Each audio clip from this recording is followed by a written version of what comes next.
Vamos a recibir con un cariñoso aplauso a nuestro querido hermano Ramón Perea de Bogotá, Colombia, del país de James, del país de Cuadrado, del país de Millonarios. Ok, papá.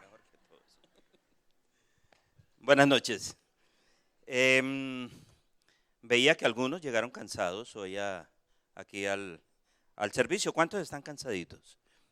Cuando vayan a la selva, cuando tengamos el privilegio de estar allí en la selva, los servicios los realizamos a las 10 de la noche, para que se vayan alistando, que es la hora más tranquila, donde hay más sol interno y va saliendo hasta sacar todo ese calor que tenemos allí. Entonces, gracias, estoy muy agradecido por todas las atenciones, por el amor que me han brindado.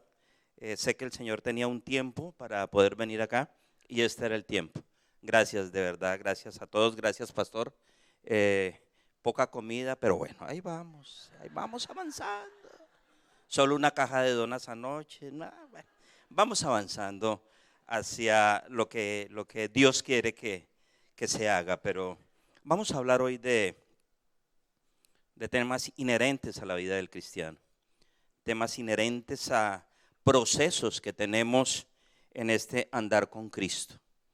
Y es innegable que la obra del Señor, como nuestras vidas, pasan por dificultades muchas veces difíciles de superar. Hay situaciones que no entendemos por qué.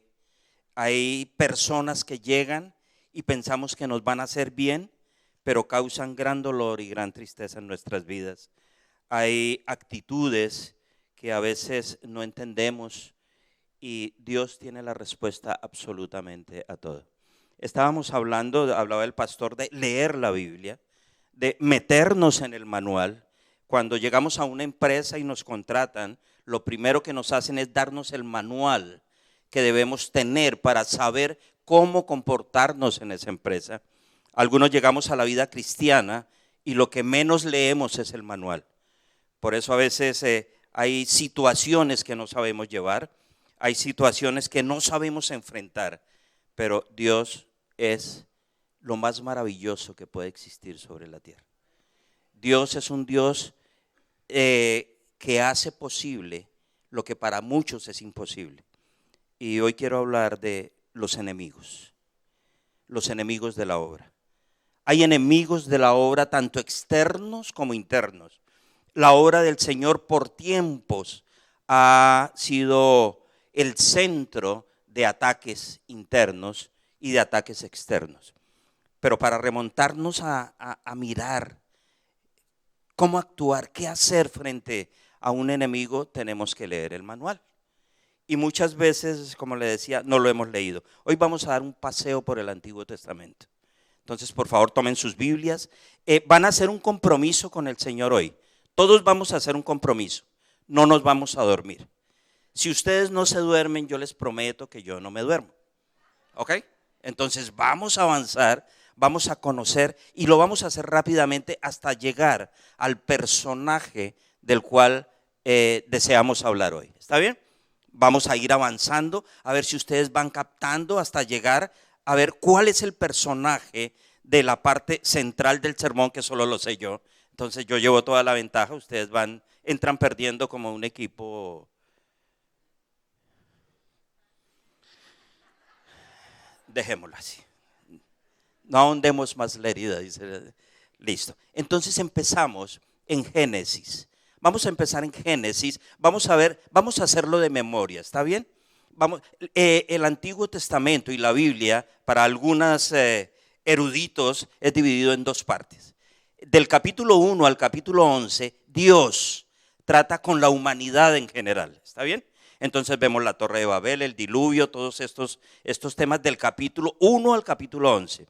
Del capítulo 12 en adelante hasta Apocalipsis, Dios trata ¿con quién? Con su pueblo. Entonces empezamos en Génesis capítulo 12, versículos 1, 2 y 3. El que me lo diga de memoria sin leer la Biblia, de acuerdo a lo que el pastor les ha enseñado, tiene premio. Yo traje premios. Aquí traje manillas de Colombia, pastor, para Génesis capítulo 12, versículos 1, 2 y 3. De memoria. No, ya se salvó una manilla. Pacto de Dios con Israel, ¿cierto? Pacto de Dios con Abraham. Ahí nace el pacto. Y Dios le dice, vete de tu tierra y de tu parentela a una tierra que yo te mostraré. ¿Y haré de ti qué? Una gran nación. Ahí inicia el pacto de Dios con Israel. El pacto de Dios con la humanidad de ahí en adelante, del cual nosotros vamos a ser parte en el nuevo pacto, en el Nuevo Testamento. Vamos a concentrarnos allí. Y Dios hace el pacto con Abraham. Abraham obedece y Abraham parte hacia la tierra prometida, basado en este pacto. En el libro de Éxodo encontramos que ellos van caminando y Dios quería constituir una nación. Y hay 3 elementos para que se pueda constituir una nación. ¿Cuáles son? Pastor, le van a tocar todas a usted. Tierra, pueblo y ley. Vancouver tiene tierra, tiene un pueblo y este pueblo tiene una ley. Podemos hablar de nación. En Éxodo capítulo 20, el Señor va a dar la ley para su pueblo y el pueblo sigue andando. Vemos la provisión de Dios, fiel a la promesa que el Señor ha dicho. Haré de ti ¿qué? Una nación grande, ¿cierto? Y el Señor ha cuidado esa nación. El Señor viene protegiendo su nación y vamos a ubicarnos cada uno allí, en nación, un individual. Ramón Perea como individual, pero como nación para el Señor. Él hizo una promesa para mí de que haría de mí un hombre grande para su gloria y su honra. Y luego vamos a Levítico, donde se colocan las leyes sacerdotales y vemos cómo ya ese pueblo al cual se le da una nación viene a tener una ley sacerdotal para los sacrificios y para todo este aspecto de ceremonia que tenemos allí en Levítico. Y pasamos al libro de Números. El libro de Números pasa por el contexto de censo, ¿cierto? Contar. No hay, al principio para los estudiantes, no hay nada más inquietante y sin sentido que decirle que lea Números del capítulo 1 al capítulo 5. Números nos da toda la descendencia. Y de Números pasamos a Deuteronomio, que es un recuento de la ley. Pero ¿qué tiene que ver eso con lo que vamos a estudiar hoy? Que la gente había hecho todo el tránsito y conocían la palabra de Dios. Hermanos, no podemos servir, no podemos salir adelante si no conocemos a quién vamos a servir. El Señor no nos ha ordenado venir los domingos y sentarnos aquí a escuchar los buenos sermones del pastor, que son buenos, ¿cierto? Listo, dejémoslo así, después hablamos. No, hay que avanzar, hay que ir mucho más allá. Confrontar lo que Él dice con la palabra de Dios, aprender a leer todos los días la palabra, y el pueblo lo estaba haciendo. ¿Qué quería Dios? Dios quería un pueblo que caminara bajo una teocracia. La idea del Señor era que Él pudiese gobernar el pueblo, pero llega la época de los jueces. Cada uno hacía lo que bien le parecía. Queremos esto, y el pueblo deja al Dios que lo había formado por irse tras dioses ajenos. Empieza a desviarse todo este contexto para el cual Dios había creado a su pueblo y se van tras dioses ajenos. Pero ¿qué había dicho el Señor en Génesis 12? Haré de ti y te daré la tierra. Y la promesa del Señor se cumple sí o sí. Hermano, Él nos ha llamado para hacer bendición y para bendecirnos. ¿Cuántos creemos eso? Y se va a cumplir sí o sí. ¿Cuándo? En el tiempo del Señor. Pero se va a cumplir no importando las circunstancias que pasemos en la vida. ¿Está bien? Y allí llegan los jueces, viene Josué, entrega la tierra antes de los jueces y reparte, y algunos se quedan, otros pasan, toda esa historia se la saben, pero Josué lleva el pueblo después de haber muerto Moisés a la tierra prometida, la instala allí. Le dice el Señor, cuando llegues allí, ¿qué debéis hacer? Sacar a todos, a los cananeos, a los heteos, a los fereceos, a los jebuseos, a los gergeseos, todos los que terminan en feos, algunos de aquí los sacaría, ¿cierto? Pero lleguen y sáquenlos porque son enemigos y no van a poder convivir. Ellos tienen otros dioses y yo quiero ser el único Dios. Hermanos, la vida cristiana se trata de tener un único, absoluto y soberano Dios, el Dios de la vida. Yo estoy plenamente convencido que mi vida la dirige Dios, con todos mis errores. Y a donde Él me lleva, allá va a estar Él, cuidando mi vida. No tengo miedo a internarme en una selva. Me apasiona porque ahí está Dios. Y si es el sitio al cual el Señor me tiene que llevar para servirle con todo mi corazón, gloria a Dios, allí estaré. Y no lucho con eso. Y no soy joven, tengo 32 años. Ya hablamos de eso más tarde. Josué lleva el pueblo allá a su tierra, pasan los jueces y hay un tiempo cíclico en los jueces. El juez, arrepentimiento, bendición, todo un tiempo de paz y otra vez caen a la adoración hasta que se cansan y dicen, no queremos jueces, queremos que reyes. Y el Señor le dice, yo Jehová, lo que quería era gobernar sobre sus vidas. Ese era el propósito de Dios. Y es el propósito de Dios sobre nuestras vidas. ¿Quieren reyes? ¿Listo? Es más, les advierto, el rey que venga va a hacer esto y esto y esto sobre sus vidas. El Señor es misericordioso. Él le dice lo que va a pasar antes de que usted meta la pata. Pero ellos decían, sí queremos. Y llegó Saúl y todos sabemos la historia de Saúl. Y luego llega David, sabemos la historia de David. Luego llega ¿quién? Salomón y completamos este esquema monárquico que no estaba realmente en los deseos, en el corazón de Dios, pero que Él lo permite. Llega Salomón y mucho antes había dicho, el rey no puede tener sino una mujer. No debe colocar impuestos, debe hacer esto. Todo no lo narra el Antiguo Testamento. ¿Qué hizo Salomón? No tuvo sino una. ¿O cuántas tuvo? 300, dice usted. ¿Quién da más, por favor? ¿Cuántas? 1000. Número exacto, ¿cuántas? 1001, ¿no? Las contadas. Se divide el reino. Génesis, capítulo 12, 1, 2, 3. Y nos narra más adelante los hijos de Jacob de la tribu de Israel. Y si venía el pueblo ya y se divide en el reino del norte y el reino del sur. Un pueblo que venía unido se divide. ¿Y quién lo divide? No son los de afuera. Fueron los mismos. Hermanos, es triste cuando vemos que la división y el gran enemigo del pueblo cristiano está adentro. Nos preocupamos mucho por los de afuera, ¿cierto? Pero los de afuera dicen, lanzan improperios y van a decir cualquier barbaridad y se van. ¿Y los de adentro? ¿Cuál es su papel dentro de la congregación? ¿En qué está sirviendo usted? ¿Qué ha puesto en su corazón? Veíamos el coro. Yo di toda la vida, ¿qué has dado tú por mí? Y es necesario no ser ocioso. Es más, dice que a los ociosos deberíamos tener una norma para sacarlos de la congregación o para motivarlos o algo así. Pero sigue toda esta historia y se divide el reino. Las 10 tribus del norte fueron arrasadas ¿por quién? ¿Por qué pueblo? ¿Por quién? Hermano, tome, el pueblo asirio, por favor. ¿Me permite entregárselo, pastor? No vale mucho, pero me garantiza un buen almuerzo. Listo. El pueblo asirio, ¿cierto? Las 10 tribus del norte, no es que yo coma mucho, tengo mala fama con el pastor. Por el asirio, y quedan 2 tribus, Judá y Benjamín.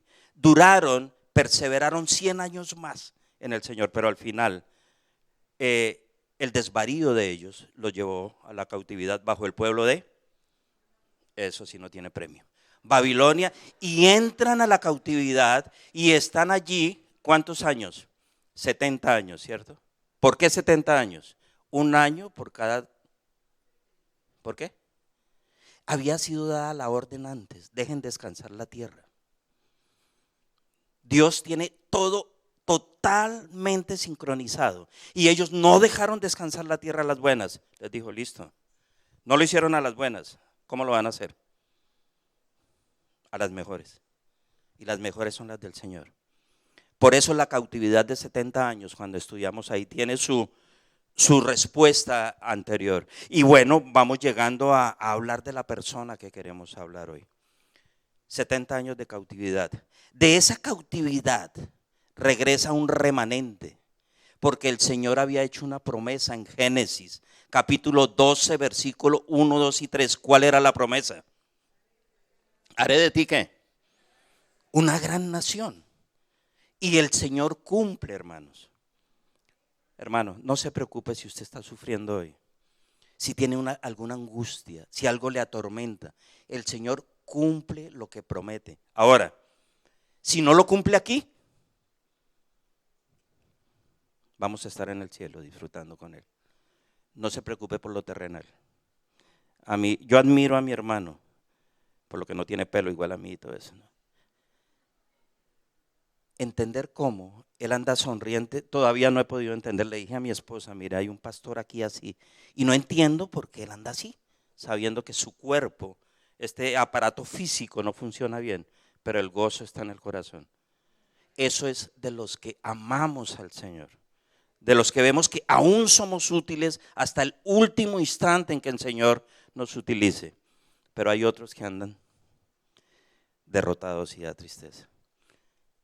Cautividad, 70 años, Nabucodonosor, el templo desocupado, se ha llevado todo, no queda nada destruido. Jerusalén, ¿qué quiere decir Jerusalén?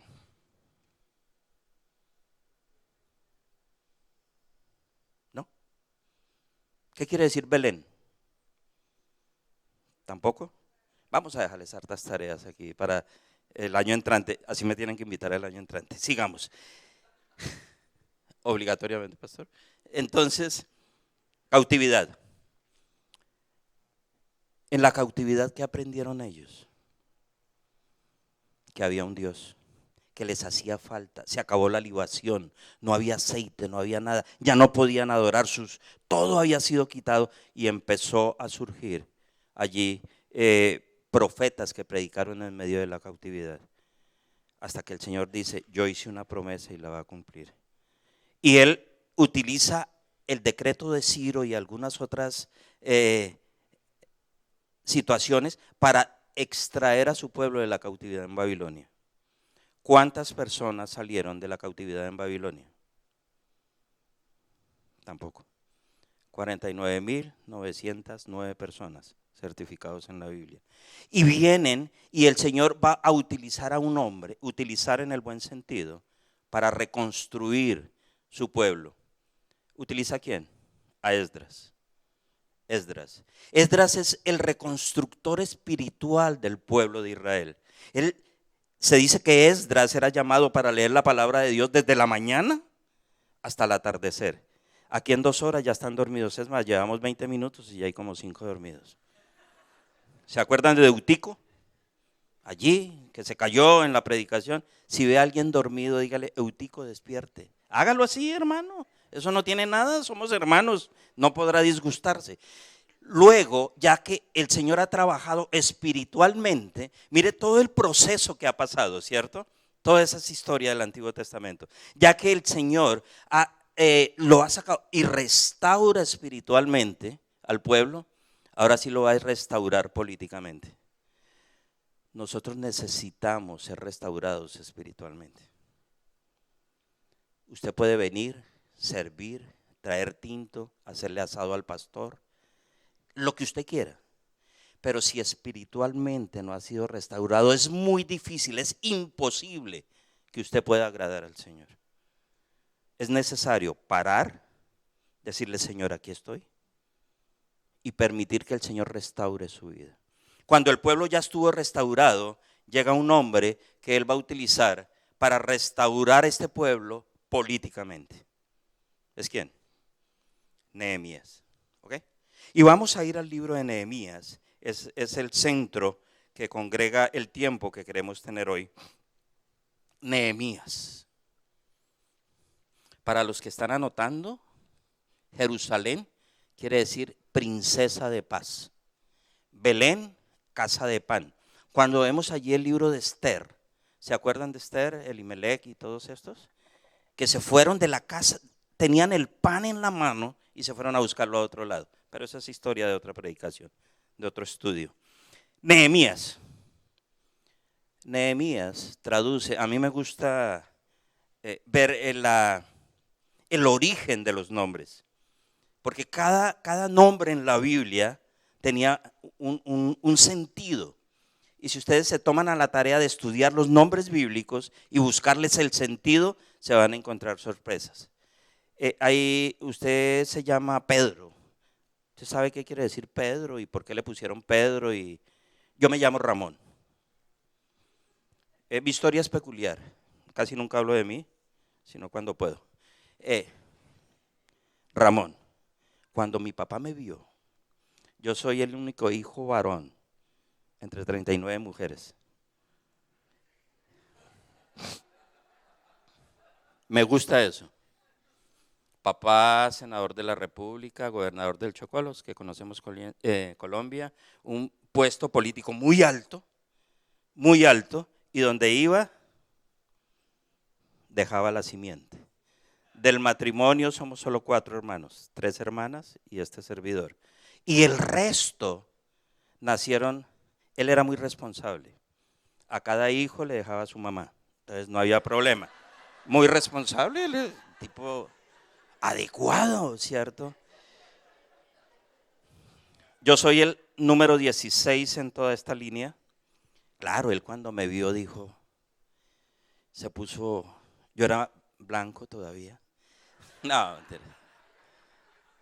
Y dijo, se va a llamar Ramón. Y me puse a estudiar qué quería decir Ramón. Y viene de 2 raíces griegas, Ra y Amón. Ra era el dios de qué? Y Amón, para los que saben, yo soy un dios pequeñito. Mi papá me vio y era tan lindo que dijo, los nombres tienen significado y el Señor va a colocar a Nehemías consuelo, o Jehová consuela, porque Nehemías va a traer consuelo al pueblo. Y Nehemías empieza a mostrar lo que es un verdadero siervo. Vamos a Nehemías capítulo 1, versículo 2, por favor. Nehemías capítulo 1, versículo 2.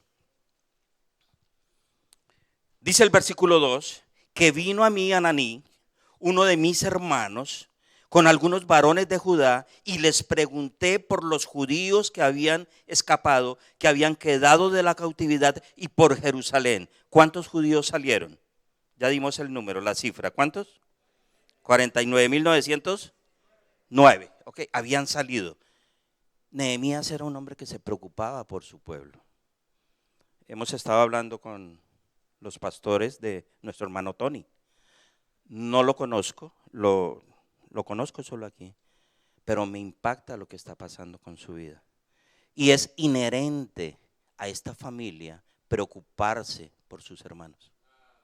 Siempre, no importa la situación, por los que tienen mucho para que se sostengan y por los que tienen poco para que los otros no le caigan encima, pero preocuparnos por los hermanos. Y Nehemías estaba allí. Nehemías no era profeta, no era sacerdote, simplemente va a ser llamado por el Señor como un gobernador. Y me dijeron, ¿qué le dijeron? El remanente, los 49.909, los que quedaron de la cautividad, allí en la provincia están en gran mal y afrenta, y el muro de Jerusalén derribado y sus puertas quemadas por fuego. Entonces pensamos, no, Nehemías tiene un problema. ¿Cómo reconstruir el muro de Jerusalén?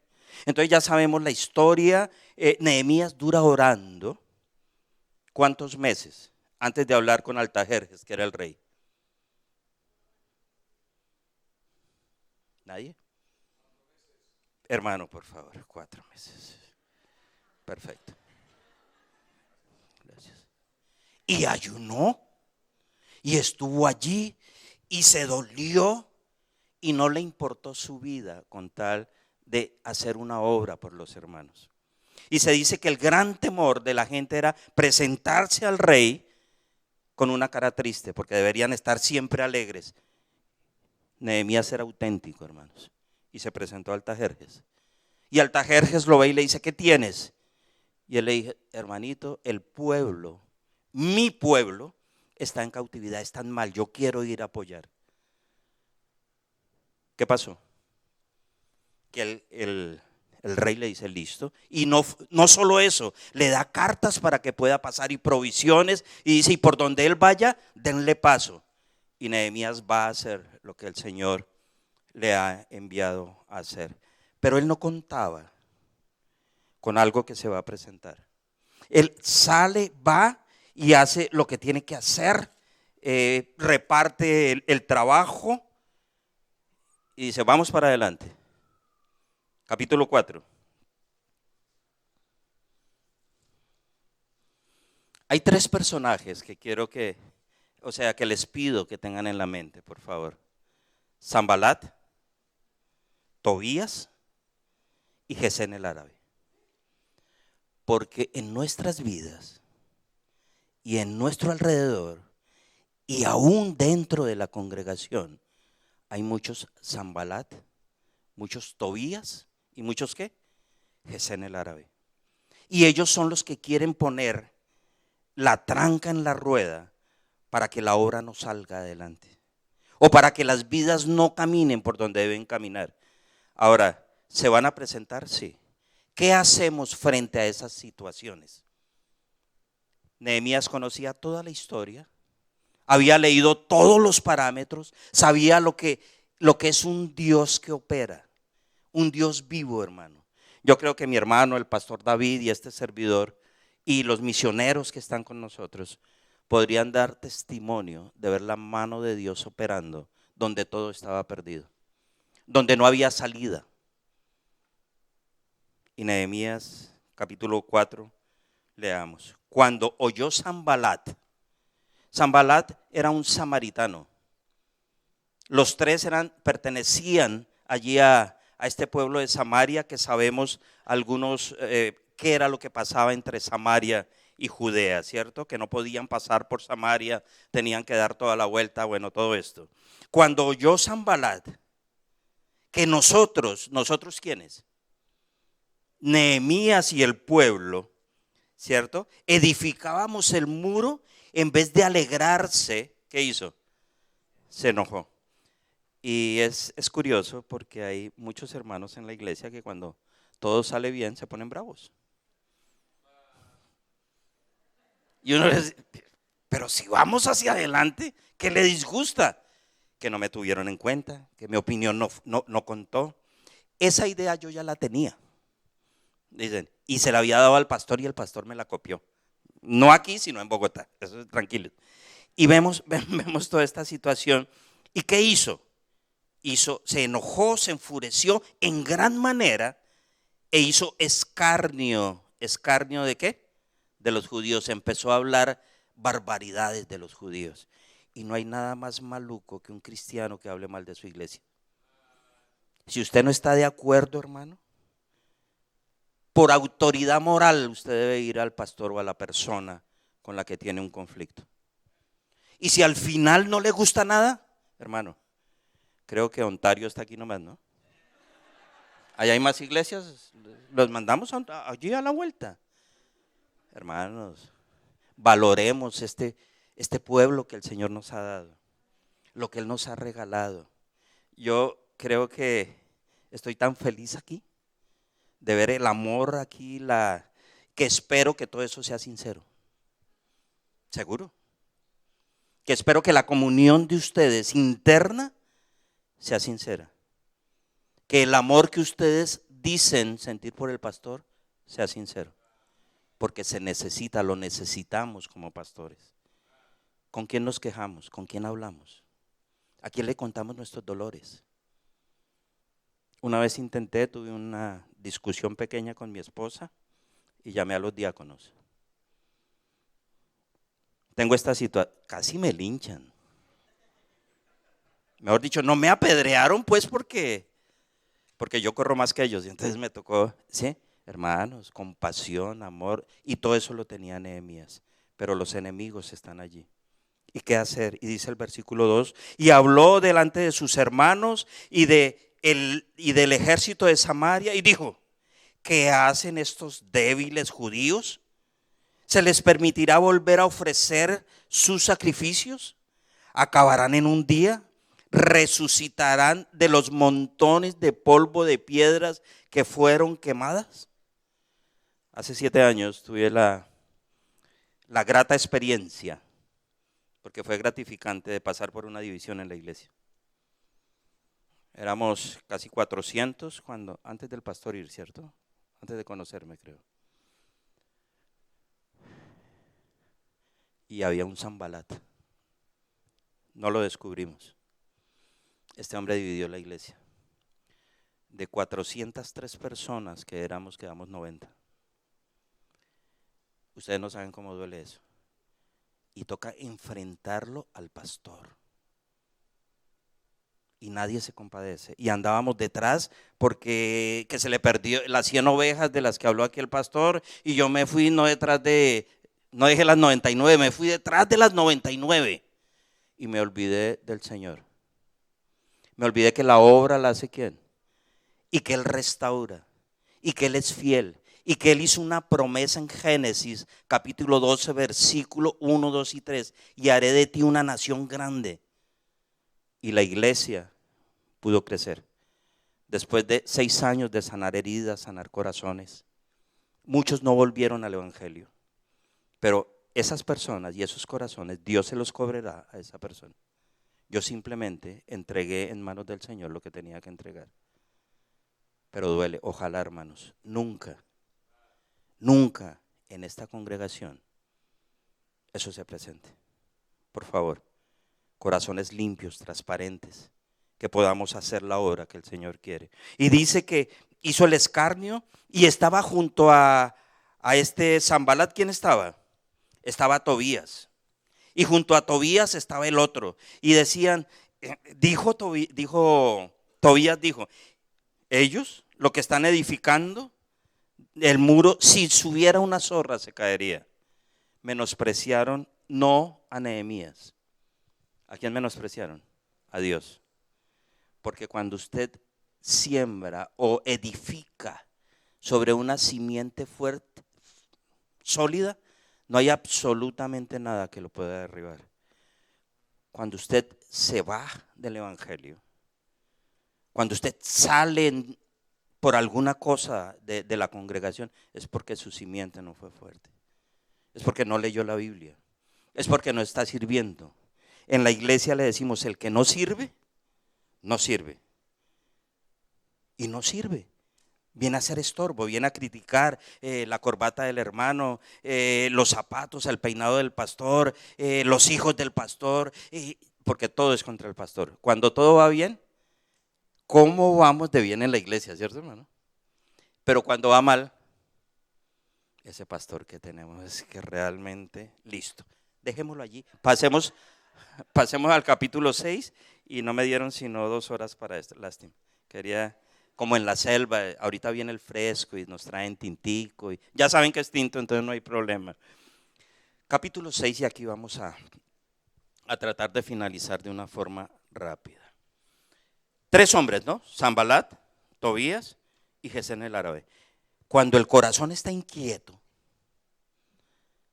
el enemigo no se calma. Porque él lo que quiere es que destruir, y hasta que no lo hace o él piensa que lo ha hecho, no queda tranquilo. Y estos 3 hombres siguieron ahí molestando a Nehemías. 6. Capítulo 6, versículo 1. Cuando oyeron Sanbalat y Tobías y Gesén el árabe y los demás, ya habían muchos más enemigos, asusados, ¿se utiliza esa palabra acá? No.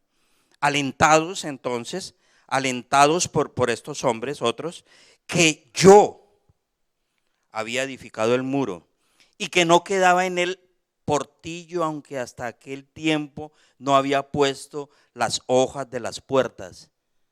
¿Cuántas puertas tenía el muro? ¿Quién dijo? 12. Deme el nombre de 3. Bueno, ya le di una manilla, entonces ya le adelanté, ¿no? el muro. Entonces, lo que dijeron, no, esto si una zorra salta, lo va a tumbar. Pero en el tiempo se dieron cuenta que el muro ya estaba construido y que solo faltaba colocar las puertas porque los portillos ya estaban listos. ¿Ustedes se imaginan cómo estaba el corazón de esos hombres? ¿Cómo estaba? Pero estaban allí y ardían en Colombia decimos de piedra, ¿no? Aquí, ¿cómo dirán? De rabia, de rencor. ¿Y qué pasó entonces? Dijo, vamos a ver, este nos cae porque nos cae. Tenemos que hacer que la obra se pare. Hermanos, hay muchas personas interesadas en que usted no siga a Cristo. Hay muchas personas interesadas en que la iglesia Tabernáculo Bíblico no prospere, en que muchos caigan, para poder decir, yo lo dije, de eso no dan tanto. Versículo 2. Estamos en el 1. En el 2 están ustedes, yo estoy en el 1. Cuando oyeron Sanballat y Tobías y Gesén Arabe y los demás de nuestros enemigos, que yo había edificado el muro y que no quedaba en el portillo, aunque hasta en aquel tiempo no había puesto las hojas de las puertas, Sanballat y Gesén enviaron a decirme. Ya la cuestión se volvió más personal. Ya no lo pudieron atacar tan de lejos. Entonces vamos a atacarlo de cerca. Vamos a enviar a decirle. Y ojo lo que le van a decir. Sanballat y Gesén enviaron a decirme, ven, ¿en dónde estaba Nehemías? En Jerusalén. Le dicen, ven y reunámonos en alguna de las aldeas del campo de Ono, mas ellos habían pensado hacerle mal. Ono era una congregación de pequeños pueblos que quedaba a 30 kilómetros al nordeste de Jerusalén. ¿Qué era lo que ellos querían? Apartarlo de la obra. Y le dijeron, ven, hablamos. ¿Por qué no iban a Jerusalén? Por lo mismo que el que hace intrigas no va al pastor. Porque se van por los lados, ¿cierto? Porque nos gustan los corrillos, los comentarios. Hay que ir a la fuente.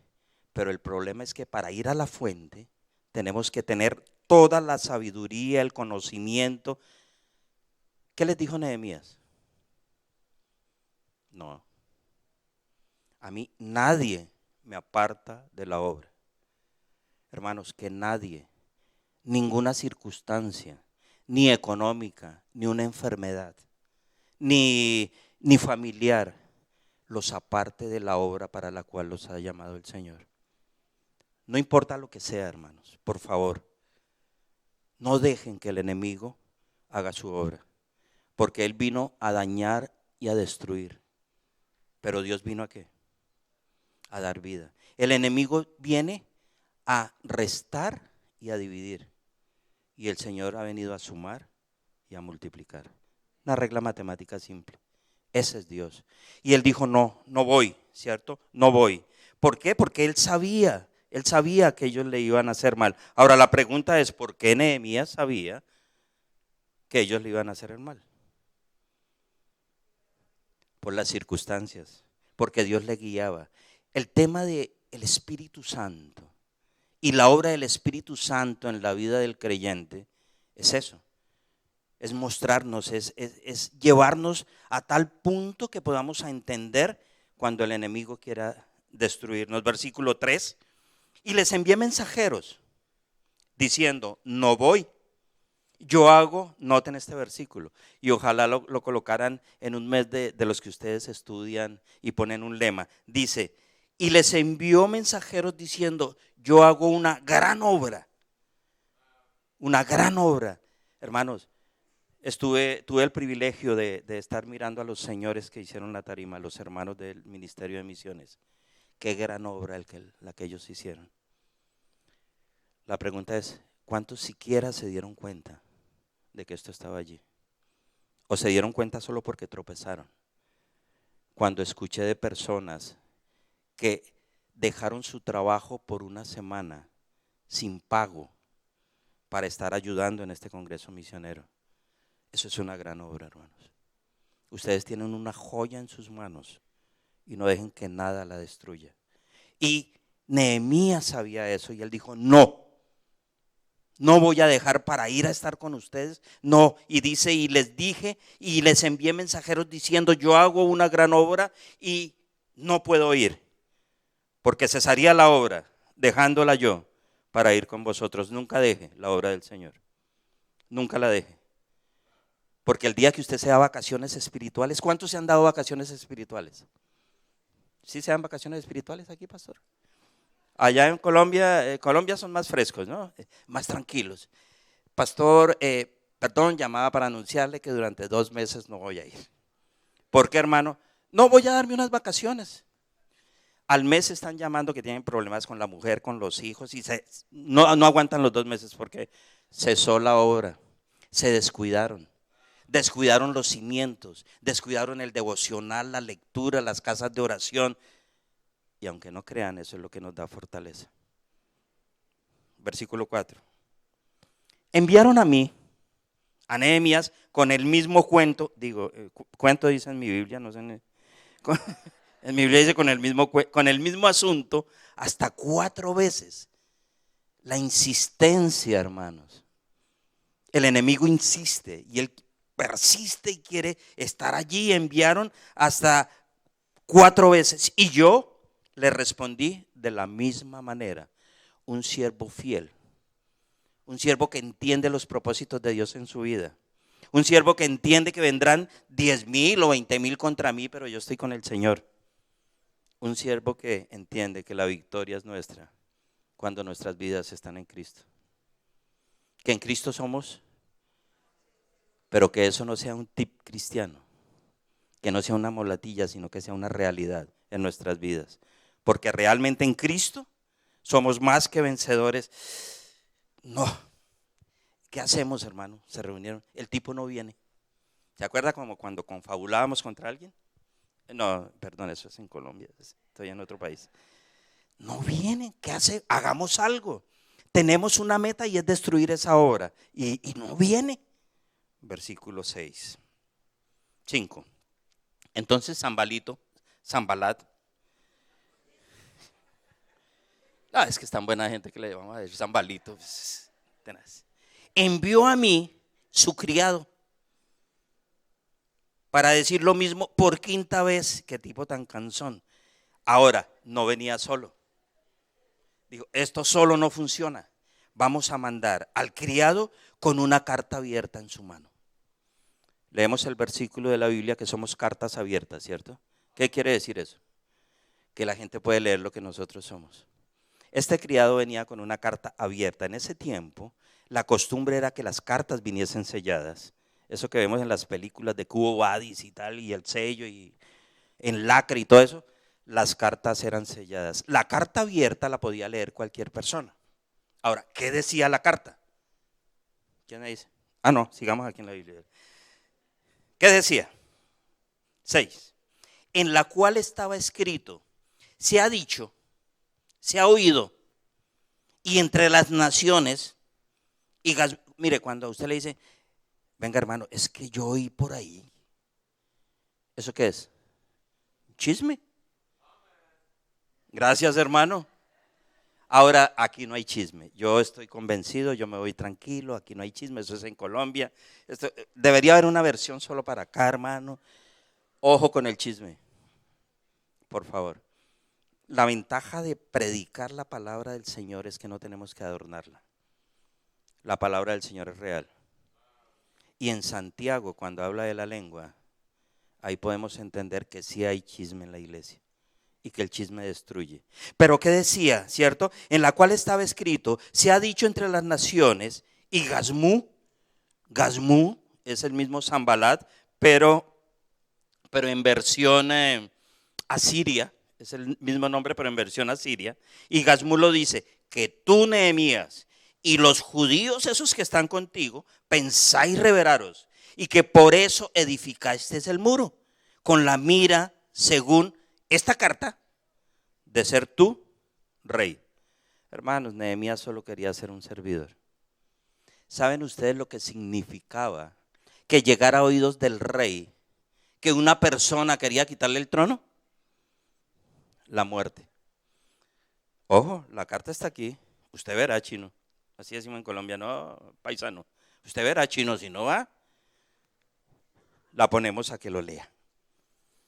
Y que has puesto profetas, predicadores allí, para que proclamen acerca de ti en Jerusalén, diciendo: hay rey en Judá. Y ahora serán oídas del rey las tales palabras, hermanito. Venga rapidito y hablemos. Más o menos esta es una extorsión sin plata. Si no viene, pilas. Es como cuando a uno le tiene una buena comidita en casa, me llama la esposa a las 8, yo como a las 9, a las 10, a las... No. Si no llega, si no llega a las 10, no hay comida, toca para el calentado. Entonces yo me afano y llego porque no es que quiera comer, sino que algo pasa y... Bueno. Extorsión.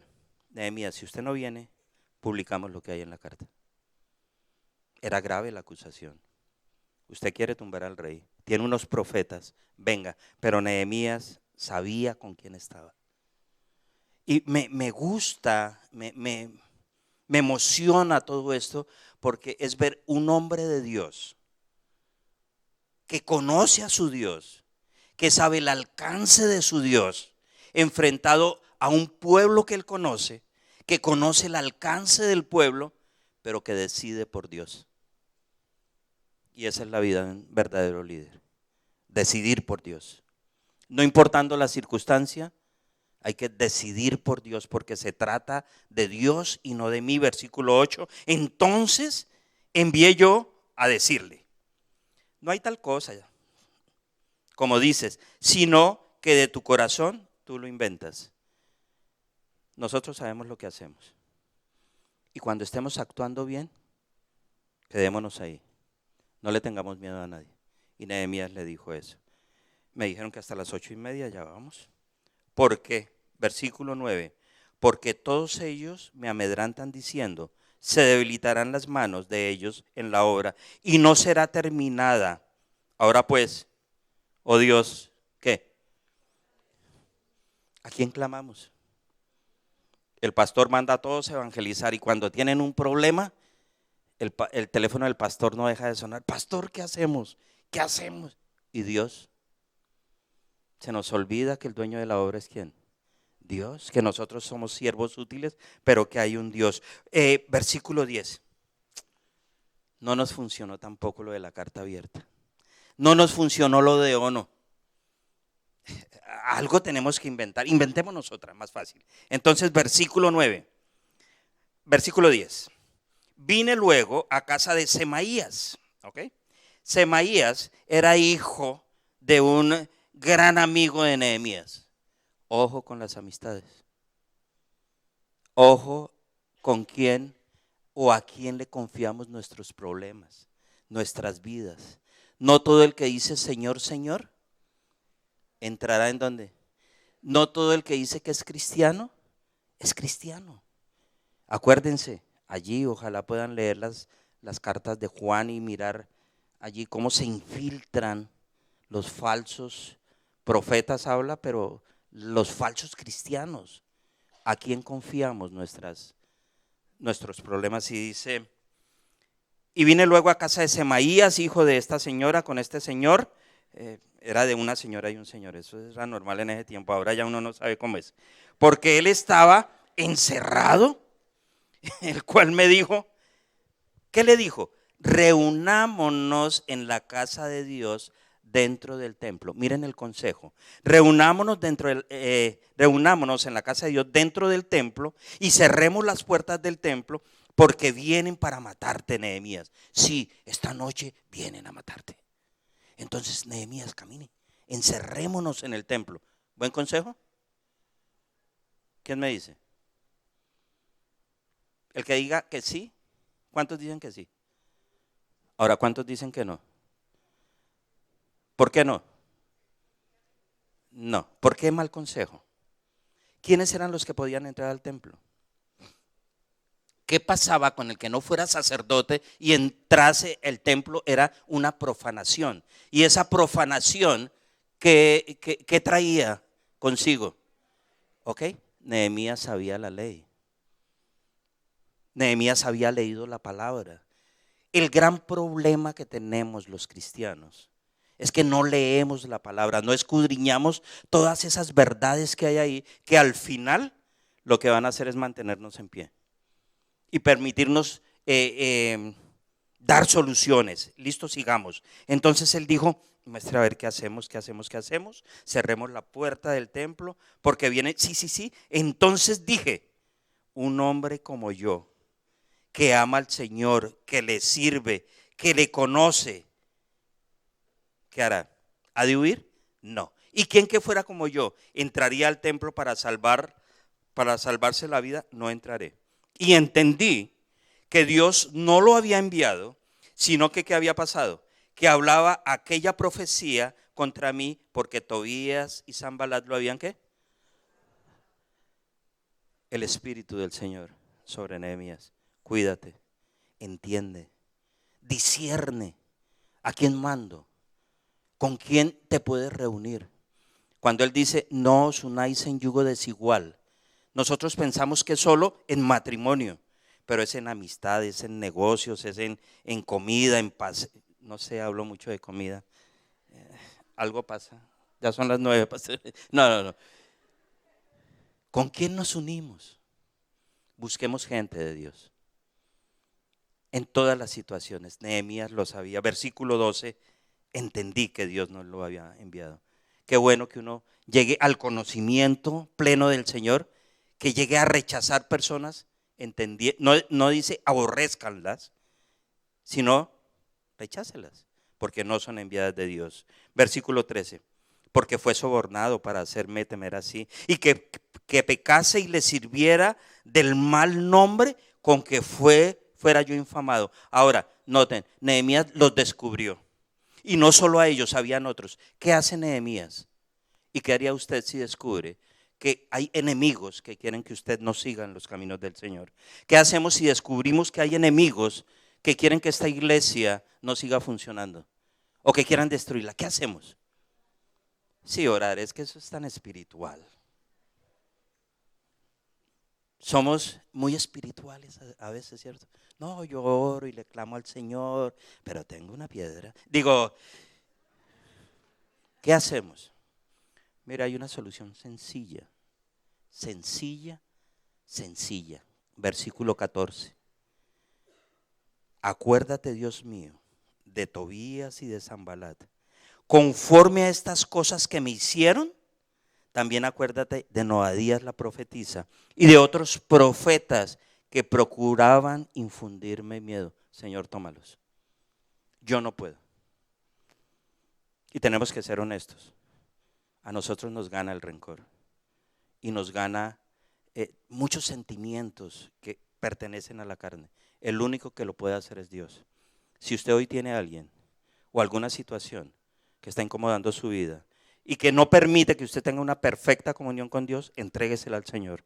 No siga luchando con esa carga. Y finalizamos con 2 versículos que marcan toda esta historia que empezamos en Génesis capítulo 12. El versículo 15 que dice: fue terminado el muro el 25 del mes de Elul.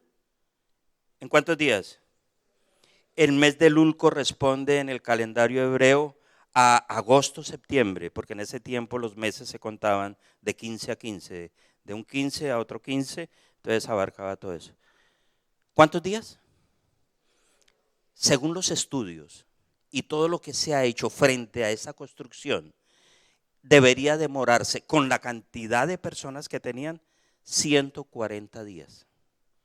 ¿En cuántos días se terminó? ¿Para quién es la gloria? Para Él. En menos tiempo de lo que estaba presupuestado. Hermanos, muchas veces nuestras vidas van hacia el barranco, porque no creemos al Dios de la obra, porque nos olvidamos de quién tomarnos de la mano. Nehemías sabía: los enemigos van a seguir pataleando, van a seguir molestando, pero Dios está hoy con nosotros. Y aspiro que esto sea una lección para nosotros. Tomémonos de la mano de Dios. Yo no dejo la obra Porque si yo voy a lo que no me conviene, dejaría de hacer la obra para la cual el Señor me ha llamado y meterme en cosas que no convienen. Versículo 16. Y cuando lo oyeron todos nuestros enemigos, ¿qué hicieron? Todas las naciones que estaban alrededor de nosotros, y se sintieron humillados y conocieron que por nuestro Dios había sido hecha la obra. Solo por Dios. No fue por Nehemías, fue por Dios. ¿Cuántos hoy estarán humillados, estarán con el corazón quebrado, amargados, porque usted, la congregación y la palabra de Dios han salido adelante? Gloria al Señor por todo lo que hace en nuestras vidas. ¿Ustedes quieren saber cómo termina la vida de Nehemías? No se pierdan la próxima exposición. Señor Dios, te damos gracias. Gracias por tu amor y tu misericordia. Hoy nos inclinamos ante ti, Señor, reverentes, conociendo quién eres, Señor. Desnudamos nuestros corazones ante ti, Señor. Tú sabes lo que hay en ellos, Señor. Tú sabes las cargas que por tiempos hemos llevado, por personas, situaciones que nos han confrontado, Señor, que nos han hecho mal, que nos han destruido parte de nuestras ilusiones, Señor. Pero hoy, como Nehemías, Señor, los entregamos en tus manos y clamamos a ti, buen Dios, seguros de que tú darás paz a nuestros corazones y que la obra que empezaste en nosotros saldrá a la luz, Señor, porque tú eres el Rey de Reyes y el Señor de Señores. La gloria, amado Señor, sea para ti. Te oramos en el nombre de Cristo Jesús. Amén. Gracias, hermano.